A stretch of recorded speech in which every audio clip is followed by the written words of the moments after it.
Ich freue mich sehr, dass du heute da bist. Nina Feldgrill, hallo. Hallo. Und der Papa, der Werner Feldgrill. Naja, also was der Bass hat, der ist ein Harmonieinstrument und ein Rhythmusinstrument. Und ich glaube, die Kombi macht das tatsächlich aus. Nein, ich habe ein Jahr Vierseiter gespielt. Okay. Genau. Und dann eigentlich nach einem Jahr, also relativ bald, zu Fünfseiter gewechselt. Und ich glaube dann noch einmal ein Jahr später zu Sechsseiter. Sein eigenes Ziel verfolgen.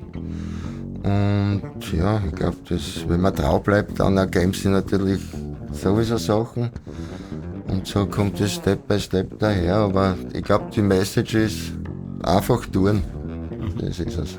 Das machen, was einem Spaß macht. Ich glaube, das bringt einem am meisten und bringt einen auch am meisten weiter, weil man sich damit dann auch einfach sehr viel beschäftigt.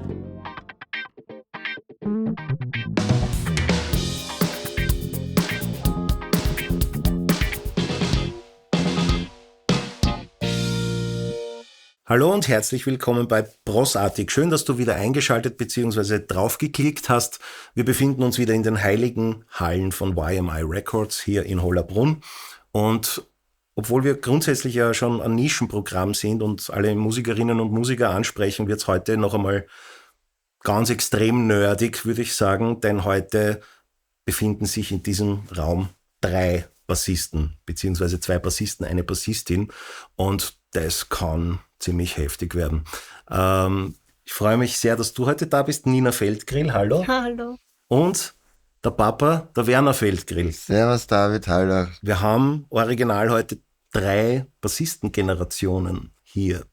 Insofern, dass der Werner ja, du warst ja derjenige, der mich zum Bassspielen tatsächlich damals gebracht hat, weil ich bin mit 16 war ich der Überzeugung, dass Gitarre eigentlich das coolste Instrument ist, das es gibt und man muss ja Gitarrist sein und vorstehen und so. Und das war auch noch in einer Zeit, wo ja es ein bisschen so war, du hast 3 Gitarristen in einer Band gehabt und der schlechteste von den 3 hat Bass gespielt. Ja, so. Genau, richtig. So war das eigentlich immer. Ja. Ist das eigentlich heute auch noch so, wenn man... Na. Nicht, gell? Das hat sich heute schon ein bisschen, hat sich ein bisschen etabliert, das Instrument, Gott sei Dank. Und du hast mir dann eigentlich so ein bisschen das eröffnet und vorgezeigt und da habe ich mir mit offenem Mund geschaut, dass Bassspielen ganz was anderes ist, als ich glaubt habe, dass Bassspielen ist. Ja. Das war damals im Soundforum. Beim Heinzi. Beim Heinz Grischke im Soundforum. So ist es. Gibt so eine Institution, gibt es heute ja auch nicht mehr, gell? Na, leider. Das ist leider nicht mehr da. Du kennst den Heinz aber auch noch, gell? Ja. Also muss man vielleicht erklären, Heinz Grischke im Soundforum, das war eines der großen Gitarrenfachgeschäfte, das es in Wien gegeben hat und das war so ein bisschen wie ein Musikerstammtisch. Ja, das war einfach richtig lustig dort, muss man sagen. Und man hat ja viel Leute kennengelernt. Absolut. Das war ja eine Szene dort, kann man sagen. Nicht? Und vielleicht, ich fange mal mit Papa an, als große Bassistenlegende, weil bei dir ist es schon so, wenn man so unter Musikern spricht, man redet ja über andere. Ja? Man redet ja über andere, in dem Fall halt jetzt Bassisten. Ne? Ja. Und dann sagt so, weiß ich nicht, wer ist der beste Bassist, wer sind die Besten, der Besten und Ding und und überhaupt. Und dann kommen halt so Namen. Und mir ist aufgefallen, dass der Name Werner Feldgrill da nie auftaucht in den Gesprächen, die ich führe, bis zu dem Zeitpunkt, dass ich ihn dann aufs Tablett bringe und dann passiert Folgendes, dann kommt die Reaktion, ach so, ja, aber das ist outstanding, also das zählt nicht. Das Argument Werner Feldgrill zählt nicht in dieser Aufzählung, weil das ist so, wenn du sagst, Jacob Collier, so, das tut man nicht. Das ist irgendwie, das darf man da jetzt nicht sagen, weil das ist halt eine andere Liga.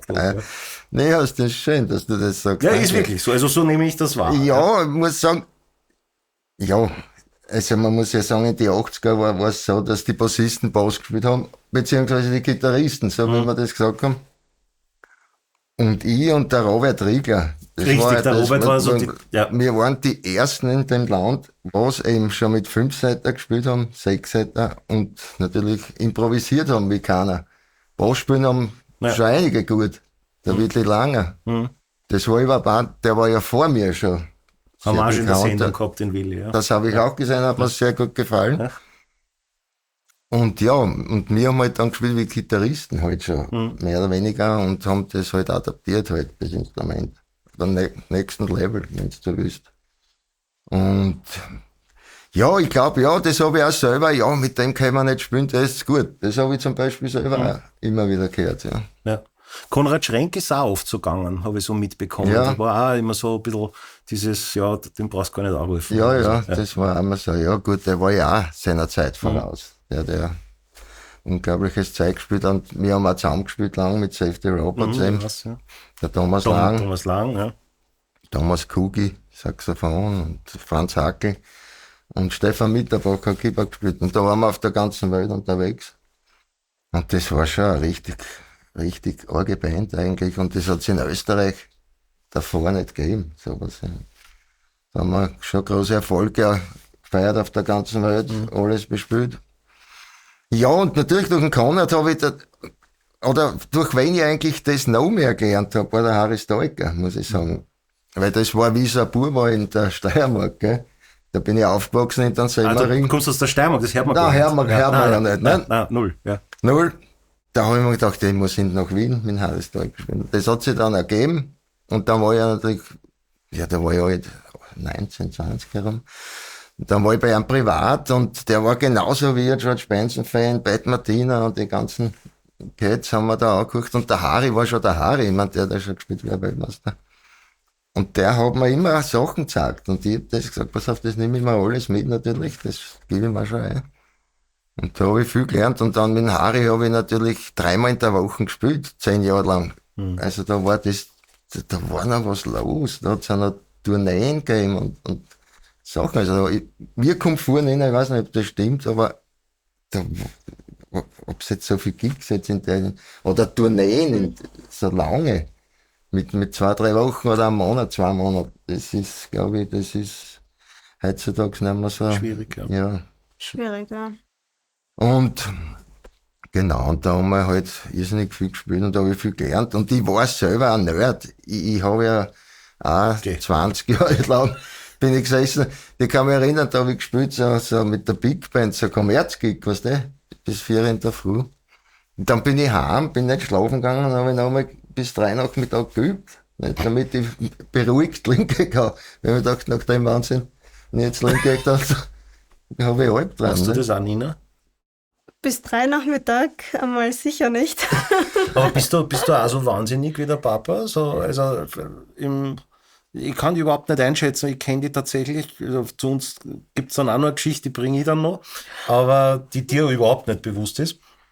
Aber so grundsätzlich, wie kannst du diesen Wahnsinn, den er da gerade beschreibt, nachvollziehen? Den kann ich nachvollziehen, Schon, ja. okay. Ja. Also, ich kann mich schon erinnern, irgendwie nach der Schule war das vor allem so eine Zeit, da habe ich wirklich jeden Tag, ich glaube, ja, also 7-8 Stunden locker geübt.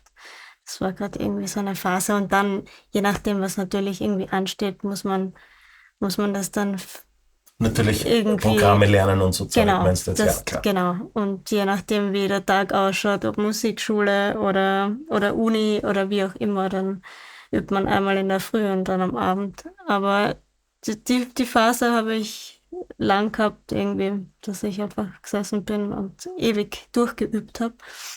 Du hast jetzt Musik studiert einmal, logischerweise. Genau. Und unterrichtest jetzt selber auch? Ich unterrichte selber in Gumpoldskirchen. Okay. An der Joe Zawinul Musikschule. Genau, seit Schuljahr 2022/23. Genau. Wenn du dich selbst zu einem Musikgenre hin skizzierst, wo würdest du sagen, was ist so deine Abteilung grundsätzlich? Also Jazz und so, ich sage jetzt einmal Fusion, Modern Jazz. Also den ganzen schlechten Einfluss von Papa, ja. Da sind wir uns ziemlich ähnlich, glaube ich. Ziemlich ähnlich, Ja. genau, ja. Und vor allem, ein Vorbild haben wir beide gehabt, eben den Chaco Astorius. Gut, das haben wir jetzt zu dritt, ja. Da sind wir dann schon zu dritt. Nur das jetzt war, das kennt sie nicht. Ja, kennst du, so wie der spielen kann, das Ja. das kann keiner einfach. Ja, ganz ehrlich. Das ist einmalig und das wird es ja nicht mehr geben. Man kann das nachspielen, aber man wird nie so klingen. Nein. das war einfach der Chaka. Und ja, Weather Report und eben, das haben wir schon gemeinsam. Ich war vielleicht ein bisschen kommerzieller, wie meine Tochter jetzt ist. Wie wir angefangen haben, wie die Nina angefangen hat zum Bass spielen, wie sie gesagt haben, Papa, kaufen wir einen Bass, nicht? Da war sie 13. Da habe ich gedacht, um Gottes Willen, warum ein Bass? Ja. Warum nicht ein Klavier? Kauft ein Moped von mir aus. Ja, ein Moped auch, ja, oder ein Bogen, irgendwas. Ja. Und da habe ich gedacht, ui, das könnte schwer werden. Im ersten Moment. Aber wir haben das irgendwie total lustig gestaltet, nicht? Wir haben so viel Spaß gehabt. Das war ja jetzt für mich die nächste Frage gewesen an der Geschichte, wie genau dieses Zusammenspiel von Vater, Tochter, die jetzt beide nicht nur Musik machen, sondern beide nur Bass spielen, ja. Wie bist du dazu gekommen? Was war so dein Zugang grundsätzlich einmal zur Musik überhaupt, ja? Also, erstens einmal war ich immer von Musik umgeben. Also, entweder hat der Papa zu Hause geübt oder sich irgendwas angehört. Oder wir sind im Auto gesessen und haben ewig lang Earth, Wind & Fire gehört. Ja, genau, richtig. Ja, oder ich war bei Konzerten, bei Proben. Also, es war irgendwie einfach so immer da. Und darüber habe ich mir jetzt auch gar nicht so viel mehr Gedanken gemacht. Das war halt einfach normal für mich, Musik im Alltag zu haben. Und ich habe davor Gitarre gespielt, kurz einmal in der Volksschule. Das war aber dann irgendwie nicht so die Erfüllung.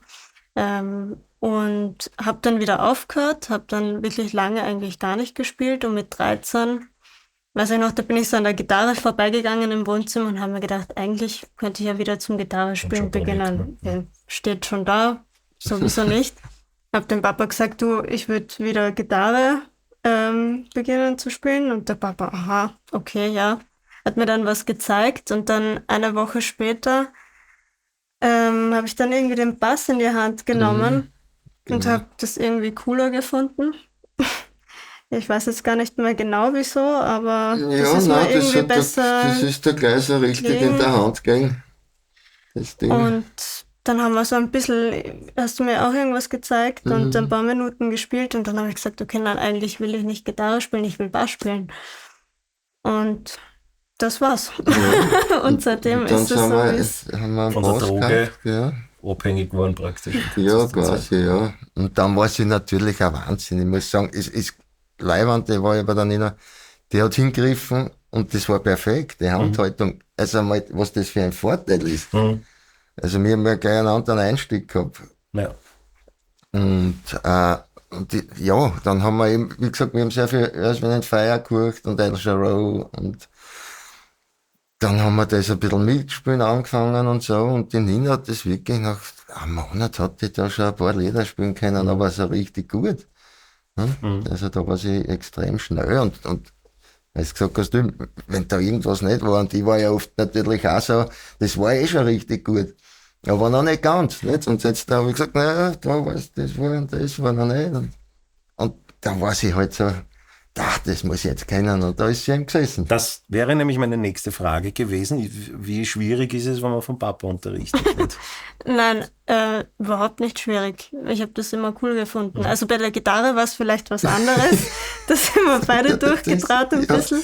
Das war nicht so, das war genau. Aber beim Bass überhaupt nicht. Wir haben uns da echt dann einen Spaß draus gemacht und stundenlang zu irgendwas dazugespielt. Ja, und das war lustig. Oder ich habe dann voll. Und ich habe dann immer irgendwie das vorgespielt, was ich geübt habe. Ja, genau. Und dann haben wir gesagt, bis morgen schaust du das an und das. Und dann haben wir das. Alles, genau. Und wenn sie was nicht gewusst hat sie mich gefragt, dann haben wir das halt wieder. Für die irgendwie, wie kannst du das emotional beschreiben, die eigene Tochter in dem zu unterrichten, was eigentlich das Wichtigste in deinem Leben immer war, die Musik, die Musik was your first love praktisch, ja. Ja, also es war, wie gesagt, am Anfang haben wir gedacht, oh je, dasselbe Instrument. Ja. Da haben wir gedacht, das wird wahrscheinlich zu Problemen führen.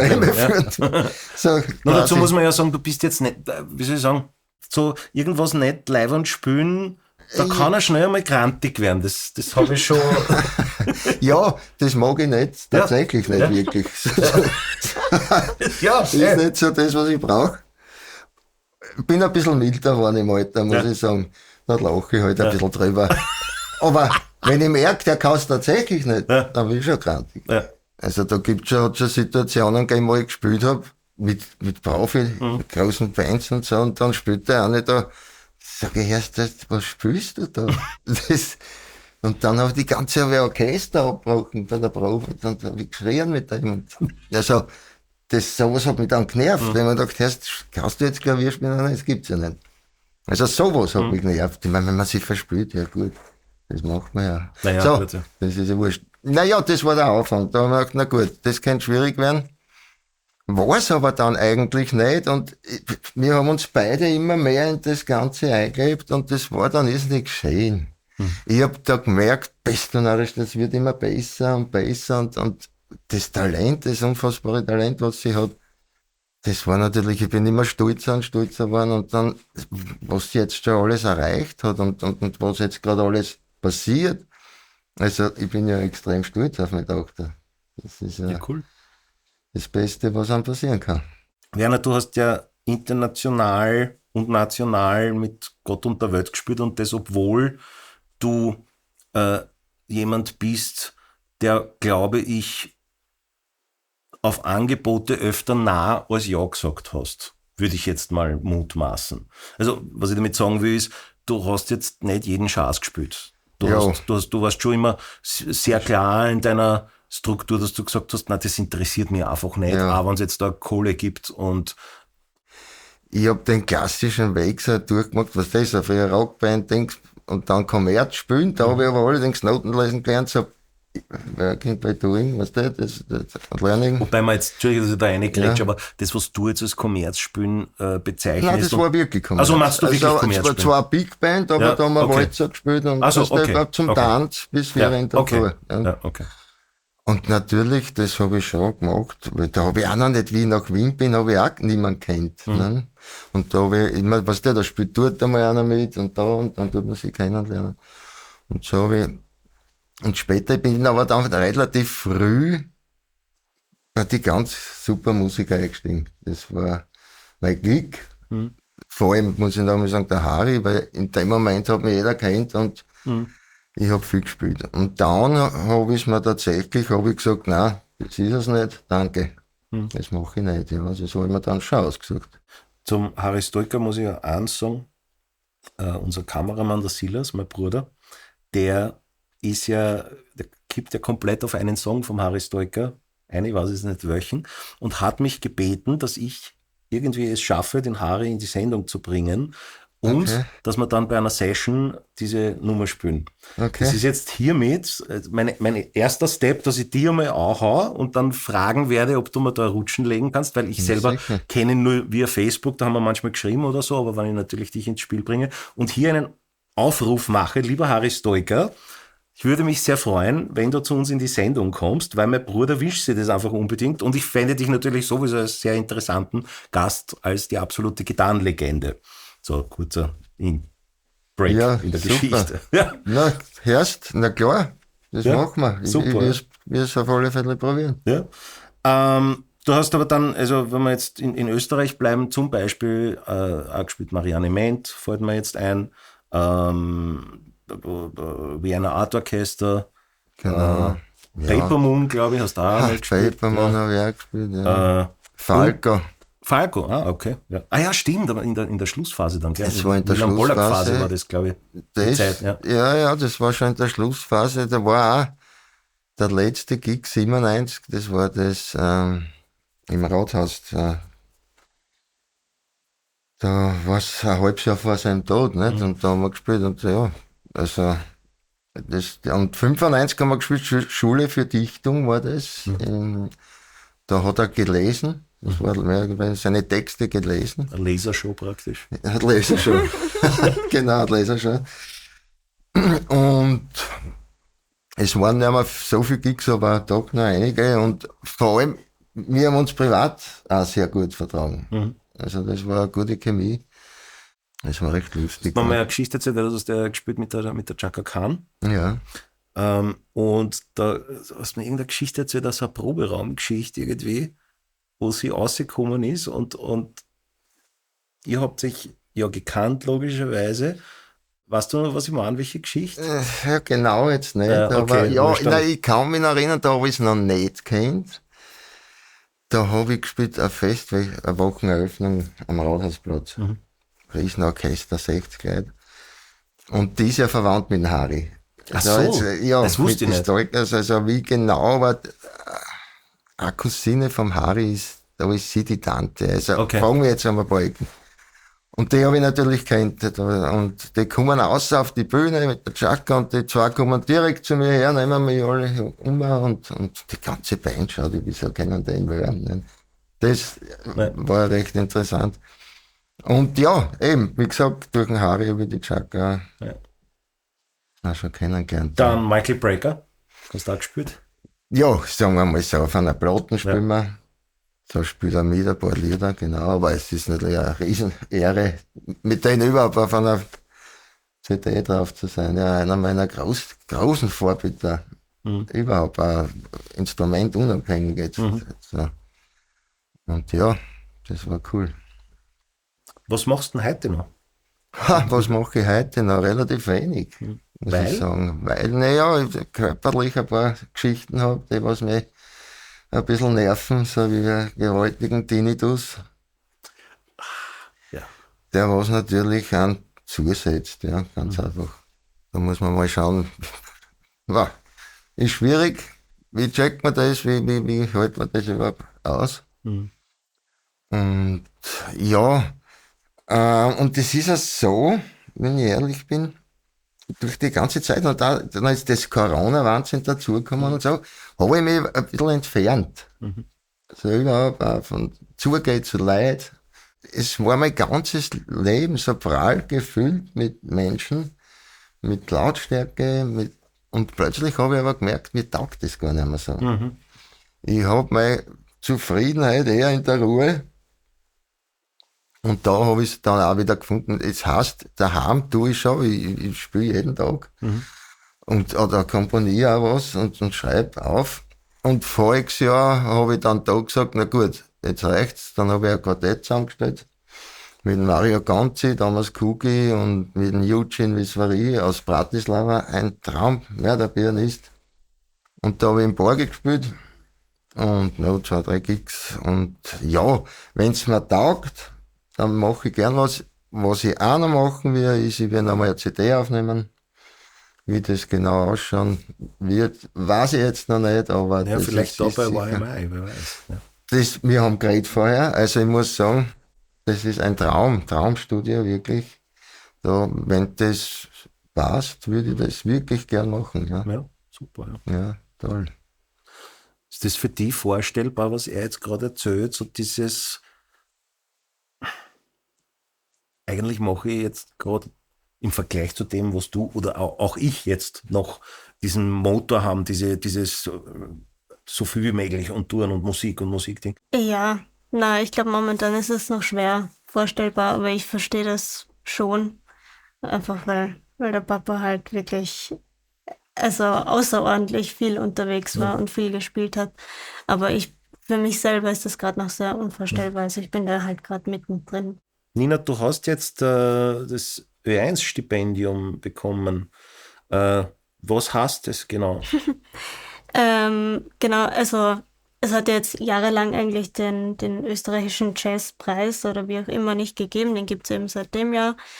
Und dazwischen hat es jetzt eigentlich so an, ich sage jetzt einmal, Kunstförderung oder so für junge Musiker, Musikerinnen nicht so viel gegeben, jetzt in der Größe mit Ö1 und so weiter. Es ist halt einfach eine Kooperation mit Ö1.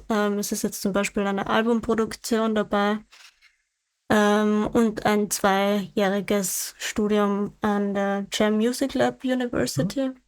Genau. Und das war halt einfach Kunstförderung für junge Musiker, Musikerinnen im Jazzbereich. Genau. Cool.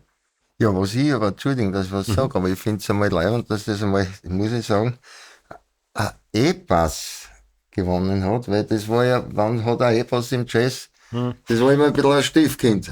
Was machst du jetzt, Nina, zurzeit? Also genau, ich unterrichte eben an einer Musikschule. Ich studiere auch nebenbei noch erstens einmal auf der MUG dieses pädagogische Fach, was es ja jetzt gibt. Und bin eben jetzt am Jam, auch durch das Ö1-Stipendium. Ja, und ich habe meine eigenen Projekte, also erstens einmal mein Quartett River. Das ist gerade so eigentlich das größte Projekt für mich. Das leite ich gemeinsam mit dem Saxophonisten Robert Unterköfler. Und ja. Kann man da auf genau, wir haben jetzt Homepage oder so? Ja, wir haben im Mai ein Album herausgebracht. Okay. Genau, man findet das auf Rote Welt Records, wobei wir eigentlich bei einem kanadischen, neuseeländischen Label das herausgebracht haben, auf Skydeck Music. Und man findet schon einige Sachen dazu, also einfach vielleicht mal auf die Homepage gehen.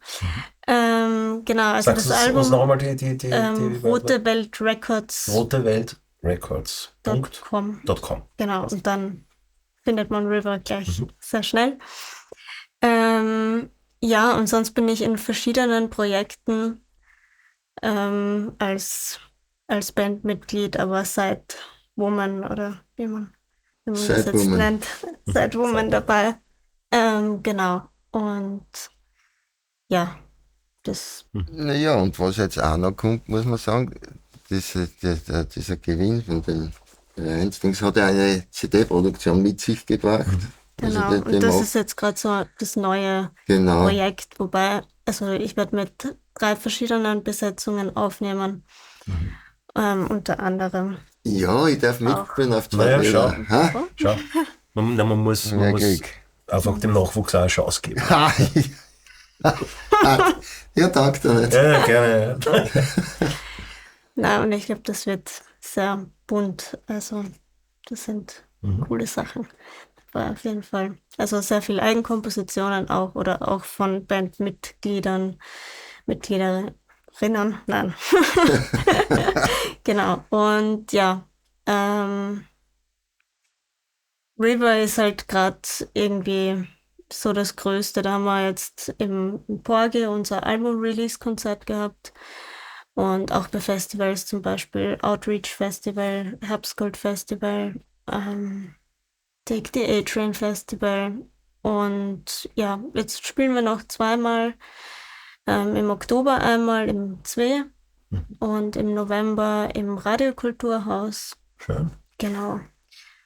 Ja, Mann. Und ja, und eben die Albumproduktion jetzt durch dieses Ö1-Jazz-Stipendium ist jetzt genau das Neue, was jetzt eben dann rauskommt. Was hältst du von der Idee, wenn ich dir eine CD abschnorre und wir die verlosen bei uns? Ist Ja, das super. eine Option? Okay, Ja, passt. sehr Dann gerne. machen wir das folgendermaßen, das muss ich jetzt aus dem Hut zaubern, die Idee. Also erstens einmal hast du die Möglichkeit, und wir würden uns sehr freuen, wenn du unseren Kanal auf jeden Fall einmal likest, das ist als kleines, nettes Ding, und vielleicht abonnierst und die Glocke aktivierst. Das hilft uns weiter. Es kostet alles sehr viel Geld und dann können wir ein bisschen wachsen. Das ist für uns einmal gut. Und wenn du jetzt diese Sendung kommentierst, dann würde ich sagen, wir losen einfach aus. Wie machen wir das? Das ist eine Idee, wie wir das machen können. Wer erratet, wer kann mir sagen, das werdet ihr dann nämlich bei der Session nachher sehen, was für einen Bass die Nina spielt. Und wer das erratet, der Erste, der irgendwie das erratet, in der Reihenfolge der Kommentare, bekommt eine CD. Ich glaube, das kann man so. Das kann man so stehen lassen. Ich hoffe, das ist halbwegs fair und ich komme jetzt nicht in 5 Minuten drauf, um Gottes Willen, so jetzt ein kompletter Blödsinn, aber es könnte. Das könnte funktionieren. Passt, okay. Ja, was spreche ich an von der Session? Es geht darum, dass wir euch beide dann noch hören werden. Ich spiele, glaube ich, beide 6-Seiter. Ne? Genau. Wir haben jetzt einen 6-Seiter checkt. Ja. Also, David, ich hab's gesehen. Ja, jetzt ist es vorbei mit den 4 Seiten. Jetzt kenne ich mich gar nicht mehr aus. Jetzt ist es vorbei. Jetzt wird es schwierig, Ja, gell? ja. Mit der tiefen H, gell? Das ist Beim Lesen. eigenes Ding Autsch. halt, gell? Habt ihr beide immer schon, du hast 4 Seiter angefangen, oder? Es hat nichts gegeben. Ja, wie ihr ich habt so ja nichts jung war. gehabt. Ja. Ich muss auch sagen, wie ich nach Wien bin, 85, hat es auch keine 6 Seiten gegeben. Ja. Ich habe dann 2 Jahre später, glaube ich 87 oder was, an 5 Seiten einmal ergattert. Also das war ja gerade im Kommen, vielleicht in Amerika, aber das haben wir da gar nicht gewusst. Aber 6-Seiter hat es ja nicht einmal dort gegeben. Ja. Also das ist erst alles viel später dann. Bei dir? Na, ich habe ein Jahr 4-Seiter gespielt. Okay. Genau. Und dann eigentlich nach einem Jahr, also relativ bald, zu 5-Seiter gewechselt. Und ich glaube dann noch einmal ein Jahr später zu 6-Seiter. Gut, 5 auf 6-Seiter ist, glaube ich, nicht so wild, gell? Ja, Aber wobei 4-5 ist zart irgendwie. 4-5 war ein bisschen eine Umstellung, ja. Ja, beim Bassspielen natürlich. Weil Ja, du glaubst, was das ist natürlich die E-Seiten. Genau. Willkommen in meiner Welt. Ja, und die HEC fällt ja praktisch weg. Das sieht man nicht so. Aber die Tiefe ist tatsächlich bei den ersten paar Gigs wahrscheinlich ein bisschen. Ich habe es versprochen, das ist eine Nerd-Sendung heute für das Nischenprogramm. Gehen wir vielleicht ganz kurz noch einmal auf eine Meta-Ebene für die Leute, weil ich weiß, dass wir zwar sehr viele Musiker haben, vor allem auch Profimusiker und so, die die Sendung schauen, aber es gibt tatsächlich auch Leute, die gar nicht so vom Fach kommen, die sich das trotzdem anschauen, was ich sehr interessant finde, weil ich mir das jetzt nicht anschauen, wenn es jetzt geht um Tintenfische. Naja, das schaut immer eine Fachsendung, das interessiert mich nicht, aber es gibt Leute, die schauen sich das und ich freue mich natürlich. Kurze Erklärung für euch oder von euch, warum Bass, beziehungsweise warum ist der Bass überhaupt so wichtig? Was unterscheidet den Bass vielleicht von allen anderen Instrumenten? Wer als erstes weiß, ruft vor. Naja, also was der Bass hat, der ist ein Harmonieinstrument und ein Rhythmusinstrument. Und ich glaube, die Kombi macht das tatsächlich aus und eine Band ist so stabil, kann man sagen, wenn man so wie der Schlagzeuger natürlich, aber wie der Bassist, also eine gute Time, aber natürlich harmonisch sollst du auch gut auskennen. Und die zwei Welten zusammenbringen, das ist so die Challenge. Also ein Level nach oben natürlich. Und ja, ich glaube, das ist so irgendwie das Leibende und auch man hat so das Erdige und man kann so. Ich finde, es ist Macht. Es ist ein Gefühl von Macht. Es hat eine gewisse. Gibt es offen zu. Nein, das ist ganz gut gesagt, ja. Es fasziniert die Leute einfach, das Instrument. Ja, aber unbewusst. Ja, nicht unbewusst. Nein. Bewusst kriegen die das gar nicht. Die denken sich, du hast mitgespielt bei der Band. Die wissen auch gar nicht, wer Bassist ist. Das ist schon so. Ja, genau. Aber es ist da und das spüren und das ist, also es macht was mit einem natürlich, das Ding, ja. Glaube ich. Ja, einfach extrem vielseitig auch. Also du naja, kannst alles machen, du kannst Harmonien spielen, Rhythmus, Bass und solieren und Thema spielen. Es ist alles möglich mit dem Ding, ja. Also es hat schon eine tiefe Kraft einfach. Zukunftspläne. Werner fängt an. Zukunftspläne, ja, wie gesagt, also ich möchte eine Platten machen. Da will ich schon langsam einmal anfangen, ein bisschen zum Schreiben. Gesund bleiben. Das glaube ich einmal, das sagen wir darf. Und meine Tochter beobachten und mich freuen. Und das, was jetzt alles passiert. Und dass das noch so weitergeht, wie es jetzt begonnen hat, so richtig. Und dass ich mich natürlich freue, wenn wir uns auf deiner Platten jetzt die zwei Lieder zusammenspielen. Das ist ja auch bald. Genau. Super. Und vielleicht ein paar kleine Jazz-Gigs. So zum Spaß. Ja, okay. Nina? Ja, also das Album ist jetzt auf jeden Fall eben das Größte, was einmal momentan ansteht. Eben River ist für mich sehr wichtig momentan und da stecke ich auch sehr viel Zeit und Arbeit hinein. Und genau, das neue Album wird nächstes Jahr erscheinen, also das wird jetzt ein längeres Projekt und dann eben auch mit Release-Konzerten und da wieder vielleicht ein paar Konzerte mehr buchen und planen und genau. Abschließend, bevor wir in die Session gehen, was ich mich schon sehr freue, wenn Vater und Tochter am 6-Seiter sehr noch jetzt winseln, wird super schon. Ja, danke.